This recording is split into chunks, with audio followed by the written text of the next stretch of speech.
आज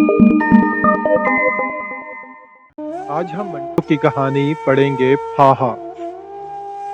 गोपाल की रान पर जब ये बड़ा फोड़ा निकला तो इसके औसान खता हो गए। गर्मियों का मौसम था, आम खूब हुए थे। बाजारों में, गलियों में, दुकानदारों के पास, फेरी वालों के पास जिधर देखो आम ही आम नजर आते, लाल, पीले, सब्ज, रंगारंग के। सब्जी मंडी में लाखों के हिसाब से हर किस्म के आम आते थे और निहायत सस्ते दामों फरोख्त हो रहे थे। यूं समझिए कि पिछले बरस की कसर पूरी हो रही थी। स्कूल के बाहर छोटू राम फल फरोश से गोपाल ने एक रोज खूब जी भरकर आम खाए। जेब में से 1 महीने के बचाए हुए जो पैसे जमा थे, सब के सब इन आमों पर खर्च कर दिए, जिनके गूदे और रस में शहद घुला हुआ था। इस रोज छुट्टी के वक्त आम खाने के बाद उंगलियां चाटते हुए गोपाल को स्कूल के हलवाई से दूध की लस्सी पीने का ख्याल आया था, और वो इस ख्याल को अमली जामा पहनाने की खातिर इसने गंडाराम हलवाई से पाव दूध की लस्सी बनाने को कहा। मगर हलवाई ने यह कहकर इनकार कर दिया, बापू गोपाल, पहला हिसाब चुका दो तो और उधार दूंगा, वरना नहीं। गोपाल ने अगर आम न खाए होते या अगर इसकी जेब में थोड़े बहुत पैसे होते तो वो वहीं खड़े खड़े गंडाराम का हिसाब चुका देता, और कुछ नहीं तो नकद दाम देकर लस्सी का वो गिलास ले लेता जिसमें बर्फ का टुकड़ा डुबकियां लगा रहा था, और जिसे हलवाई ने बुरा सा मुंह बनाकर अपने पीछे लोहे के थाल पर रख दिया था। मगर गोपाल कुछ भी ना कर सका, और इसका नतीजा ये हुआ कि चौथे रोज इसकी रान पर यह फोड़ा निकल आया और 3 रोज तक उभरता रहा। गोपाल के उसान खता हो गए कि इसकी समझ में ना आता था कि क्या करे। वो फोड़े से इतना परेशान नहीं था जितना इसके दर्द से, और सबसे बड़ी मुसीबत ये थी कि फोड़ा दिन ब दिन लाल होता जा रहा था और इसके मुंह पर बदन की झिल्ली फटना शुरू हो गई थी। बाज़ औक़ात गोपाल को ये मालूम होता था कि फोड़े के अंदर कोई हंडिया उभर रही है और इसके अंदर कुछ एक ही उबाल में निकलना चाहता है, और ये चीज इसे बहुत परेशान कर रही थी। और फोड़े की जिस्मामत देखकर एक मर्तबा तो इसे ऐसा मालूम हुआ था कि इसकी जेब में से कांच की गोली निकल कर इसकी रान में घुस गई है। गोपाल ने घर में फोड़े की बाबत किसी से जिक्र ना किया। वो जानता था कि अगर पिताजी को इसका पता चल गया तो वो अपने थाने की मक्खियों का सारा गुस्सा इसी पर निकाल देंगे, और बहुत मुमकिन है कि वो इससे इस छड़ी से पीटना शुरू करते हैं जो थोड़े रोज हुए थे। घरदारी वकील के मुंशी ने वजीराबाद से इन्हें तोहफे के तौर पर लाकर दी थी। माँ का मिजाज भी कम गर्म ना था। वो अगर इसे आम खाने के जुर्म की सजा ना देती तो इस गलती पर इसके कान खींच खींच कर जरूर लाल कर देती, और इसने घर के बाहर अकेले अकेले आम क्यों उड़ाए। इसकी माँ का असूल था कि गोपाल, अगर तुझे जहर भी खाना हो तो घर में खाना। गोपाल अच्छी तरह जानता था कि इस असूल के पीछे इसकी माँ की सिर्फ ये ख्वाहिश थी कि गोपाल के मुंह के साथ इसका मुंह भी चलता रहे। कुछ भी हो, गोपाल की रान पर फोड़ा निकलना था, निकल आया। इसके बायस जहां तक गोपाल समझ सका था वही आम थे। इसने फोड़े की बाबत घर में किसी से जिक्र ना किया था, और इसको पिताजी की वो डांट अच्छी तरह याद थी जो गुसल खाने के अंदर बताई गई थी। इसका पता जी लाला परशुम दास था। निदार लंगोट बांधे, नल के धार के नीचे अपनी गंजी चुंदियां रखे और बड़ी तोंद बढ़ाए मूछों में से आम का रस चूस रहे थे। सामने बाल्टी में 1 दर्जन के करीब आम पड़े थे जो उन्होंने सुबह सवेरे एक ठेले वाले से इसका चालान काट कर हासिल किए थे। गोपाल बाप की पीठ मर रहा था और मैल की मरोड़ियां बना रहा था। जब इसने हाथ साफ करने के लिए बाल्टी में डाले थे और चुपके से एक आम उड़ाना चाहा तो लाला जी ने बड़े जोर से इसका हाथ झटक कर छोटे से आम को मूंछों समेत मुंह में डालते हुए कहा था, बेशरम, तुझे बड़ों का लिहाज करना। और जब गोपाल ने रोनी सूरत बनाकर कहा था कि पिताजी, आम खाने को मेरा भी जी चाहता है, तो थानेदार साहब ने आम की गुठली चूस कर मोरी में फेंकते हुए कहा था, गोपू, तेरे लिए ये आम बहुत गर्म था, फोड़े फंसियां चाहता है تو بے شک کھا لے، 2-3 بارشیں اور ہو لینے دے اور پھر خوب ٹھاٹ سے کھائیو۔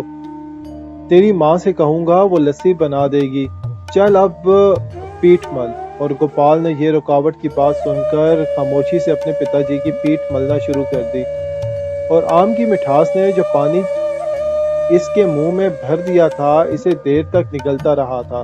اس نے دوسرے روز اس نے آم کھائے اور چوتھے روز اس کی ران پر پھوڑا نکل آیا، اور اس کے پتا کی بات سچی ثابت ہوئی۔ اب اگر گوپال گھر میں کسی سے پھوڑے کی بات کرتا تو ظاہر ہے خوب پیٹتا۔ یہی وجہ ہے کہ وہ خاموش رہا اور پھوڑے کا بڑھاؤ بند کرنے کی تدبیریں سوچتا رہا۔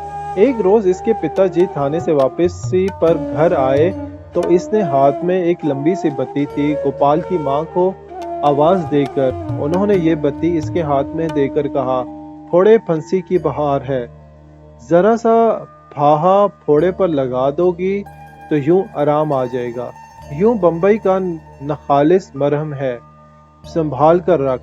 گوپال اپنی بہن نرملا کے ساتھ صحن میں گیند بلا کھیل رہا تھا۔ اتفاق کی بات ہے جب تھانے دار جی مرہم دے کر اپنی پتنی کو کچھ سمجھا رہے تھے تو نرملا نے زور سے گیند پھینکی۔ گوپال کا دھیان باپ کی طرف تھا، گیند زور سے پھوڑے پر لگی۔ گوپال بلبلا اٹھا لیکن درد کے اندر ہی اندر پی گیا۔ وہ اسکول میں ماسٹر ہری رام کے مشہور بیت کی مار کھا کر درد سہنے کا عادی تو ہو چکا تھا۔ ادھر گوپال کے پھوڑے پر گیند لگی، ادھر اس کے باپ کو آواز بلند ہوئی، ذرا سا پھائے پر لیپ کر کے لگا دو گی یوں آرام آ جائے گا، یوں اور یوں کے ساتھ کہ اس کے باپ کی چٹکی نے گویا گوپال کے سوئے ہوئے دماغ کی چٹکی بھر لی اور اس کو اپنے درد کا علاج معلوم ہو گیا۔ اس کی ماں نے مرہم بتی سامنے دلان میں سلائی کے پٹارے میں رکھ دی۔ گوپال کو اچھی طرح معلوم تھا کہ اس کی ماں عام طور پر سلائی کی پٹاری ہی میں سب سنبھالنے والی چیزیں رکھا کرتی ہے۔ سب سے زیادہ سنبھالنے والی چیز وہ موچنا تھی جس سے اس کی ماں ہر 10ویں-15ویں روز اپنی تنگ ماتھے بال صاف کیا کرتی تھی۔ یہ بلا شک و شبہ سلائی کی پٹاری میں اس پڑیا سمیت موجود تھا جس میں کولوں کی سفید راکھ موجود رہتی تھی جو اس کی ماں بال نوچ کر ماتھے پر لگایا کرتی تھی۔ تاہم گوپال نے اپنا اطمینان کرنے کے لیے گیند دلان میں پھینک دی اور اس کو پلنگ کے نیچے سے نکالتے ہوئے اپنی ماں کو سلائی کی پٹاری میں مرہم رکھتے دیکھ لیا۔ دوپہر کو اس نے اپنی بہن نرملا کو ساتھ ملا کر چھوٹی کینچی جس سے اس کا باپ انگلیوں کے ناخن کاٹتا تھا، مرہم کی بتی اور اپنے باپ کے پیجامے سے بچا ہوا لٹھے کا وہ ٹکڑا حاصل کر لیا جس سے اس کی ماں ایک اور ٹکڑے کے ساتھ ملا کر شلوار کی میانی بنانا چاہتی تھی۔ دونوں یہ چیزیں لے کر اوپر کوٹھے پر چلے گئے اور وار برساتی کے نیچے کوئلوں کی بوریوں کے پاس بیٹھ گئے۔ نرملا نے اپنی جیب سے لٹھے کا ٹکڑا نکال کر اپنی ران پر شلوار کے پھسلتے ہوئے ریشمی کپڑے پر پھیلا کر جب گوپال کی طرف اپنی ناچتی ہوئی آنکھوں سے دیکھا تو اس وقت ایسا معلوم ہو گیا کہ 11 برس کی یہ کمسن لڑکی جو دریائی سرکنڈے کی طرح نرم اور لچکیلی تھی ایک بہت بڑے کام کے لیے اپنے آپ کو تیار کر رہی ہے۔ اس کا ننھا سا دل جو اس وقت تک صرف ماں باپ کی جھڑکیوں اور اپنی گڑیوں کے میلے ہوتے ہوئے کی فکر سے دھڑکا کرتا تھا، اب وہ اپنے بھائی کی ران پر پھوڑا دیکھنے کے خیال سے دھڑک رہا تھا۔ اس کے کان کی لوئیں لال اور نرم ہو گئی تھیں۔ گوپال نے گھر میں اپنے پھوڑے کی بابت کسی سے ذکر نہ کیا تھا لیکن اب اسے نرملا کو ساری بات سنانی پڑی کہ کس طرح اس نے چوری چوری آم کھائے اور لسی پینا بھول گیا اور اس کی ران پر پیسے کے برابر پھوڑا نکل آیا۔ جب اس نے اپنی رام کہانی سنا کر نرملا سے رازدارانہ لہجے میں کہا تھا کہ دیکھ نرملا، گھر میں یہ بات کسی سے نہ کہیو، تو نرملا نے بڑی متین صورت بنا کر جواب دیا تھا، میں پاگل تھوڑی ہوں، ربڑ کا غبارہ پھٹ گیا ہے، اس کا دل تھک سے رہ گیا، اس کے اندر جو کچھ ہے پھوٹ بہے گا۔ گوپال نے مرہم کو انگلی پر اٹھاتے ہوئے کہا۔ نرملا کا گلابی رنگ اب بمبئی کی مرہم کی طرح پیلا ہو گیا تھا۔ اس نے دھڑکتے ہوئے دل سے پوچھا کہ مگر یہ پھوڑے کیوں نکلتے ہیں بھیا؟ گرم چیزیں کھانے سے، गोपाल ने एक माहिर तबीब के से अंदाज में जवाब दिया। निर्मला को वो अंडे याद आ गए जो इसने 2 माह पहले खाए थे। वो कुछ सोचने लगी। गोपाल और निर्मला के दरमियान चंद बातें और हुई और इसके बाद वो असल काम की तरफ मुतवज्जो हुए। निर्मला ने लट्ठे का एक गोल फाहा काटा बड़ी नफासत से। ये रुपए के बराबर था और इसकी गोलाई में मजाल है जो जरा सा नुक्स भी हो इसी तरह गोल था, जिस तरह निर्मला की माँ के हाथ की बनी हुई रोटी गोल होती थी। गोपाल ने इस फाहे पर थोड़ा सा मरहम लगाया और इसे अच्छी तरह फैलाने के बाद फोड़े की तरफ गौर से देखा। निर्मला गोपाल के ऊपर झुकी हुई थी और गोपाल की हर हरकत को दिलचस्पी से देख रही थी। गोपाल ने जब फाहा अपने फोड़े के ऊपर जमा दिया तो गोपाल को यकीन था कि निर्मला ये बात अपने तक ही रखेगी। चुनांचे इसने पजामे को ऊपर ओढ़स लिया। निर्मला का दिल धक धक करने लगा और जब गोपाल ने बैठकर अपना फोड़ा दिखाया और निर्मला ने दूर ही से अपनी उंगली से इसे छुआ, इसके बदन पर एक झुरझुरी सी तारी हो गई। सी करते हुए इसने उभरते हुए लाल फोड़े की तरफ देखा और कहा, कितना लाल है, अभी तो और होगा। गोपाल ने अपने मर्दाना हौसले का इजहार करते हुए जवाब दिया। निर्मला ने हैरत से कहा, सच? अभी तो कुछ लाल नहीं है।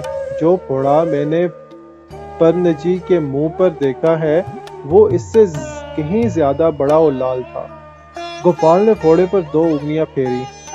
तो अभी और बढ़ेगा। निर्मला आगे सिरक आई। क्या पता है, अभी तो बढ़ता चला जा रहा है। गोपाल ने जेब में से मरहम की बत्ती निकाल कर कहा।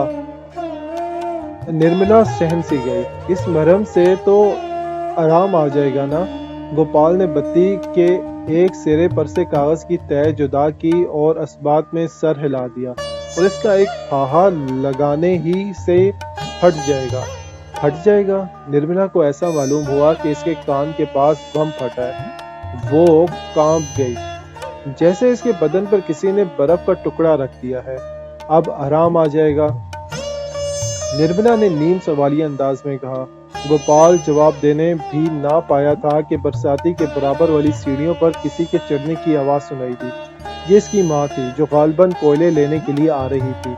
गोपाल और निर्मला ने बजक एक दूसरे के चेहरे की तरफ देखा और कुछ कहे सुने बगैर सब चीजें इकट्ठी करके इस पुराने संदूक के पीछे छुपा दी, जहाँ इनकी बिल्ली सुंदरी बच्चे दिया करती थी, और चुपके से भाग गए। यहाँ से भागकर गोपाल जब नीचे गया तो इसके बाप ने इससे बाहर फलूदा लाने के लिए भेज दिया। जब वापस आया तो इसे गली में निर्मला मिली। फलूदे का गिलास इसके हवाले करके वो पलनजी के घर चला गया और इस तरह इन चीजों को अपनी अपनी जगह पर रखना भूल गया, जो माँ के अचानक आ जाने से इसने और निर्मला ने संदूक के पीछे छुपा दी थी। चिरंजी के यहाँ वो देर तक ताश खेलता रहा। खेल से फारिग होकर जब वो चिरंजी की बगल में हाथ डाले कमरे से बाहर निकल रहा था तो किसी बात पर इसका दोस्त हंसा और इसके दाहिने गाल पर फोड़े का निशान लंबी सी लकीर बन गया। इसको देखकर फौरन ही अपने फोड़े का गोपाल को ख्याल आया और इस ख्याल के साथ ही वो इसे चीजें याद आ गईं जो संदूक के पीछे पड़ी थी। चिरंजी की बगल से बाहर निकालकर वो भागा। घर पहुंचकर इसने वहां की फजा देखी। इसकी माँ सेन में बैठी इसके बाप से मिलाप अखबार की खबरें सुन रही थी। दोनों किसी बात पर हंस रहे थे। गोपाल इसके पास से गुजरा। दोनों ने इसकी तरफ देखा मगर इससे कोई बात ना की। गोपाल को इत्मीनान हो गया कि अभी तक इसकी माँ ने अपनी सिलाई की पिटारी नहीं देखी। चुनाचे वो चुपके से कोठे पर चला गया। बड़े कोठे को तय करके दरवाजे के अंदर दाखिल होने ही वाला था कि इसके कदम रुक गए। संदूक के पास बैठी निर्मला कुछ कर रही थी। गोपाल पीछे हट गया और छुपकर देखने लगा। निर्मला बड़े इन्हमाक से फाहा तराश रही थी। इसकी पतली पतली उंगलियां कैंची से बड़ा नफीस काम कर रही थी। फाहा काटने के बाद इसने थोड़ा सा मरहम निकालकर इस पर फैलाया और गर्दन झुकाकर अपने कुर्ते के बटने खोले। सीने की तरफ दाहिनी छोटा सा उभार था। ऐसा मालूम होता था कि नलकी पर साबन का छोटा सा मुकम्मल बुलबुला अटका हुआ है। निर्मला ने फाहे पर फूंक मारी और इसे इस नन्हे से उभार पर जमा दिया।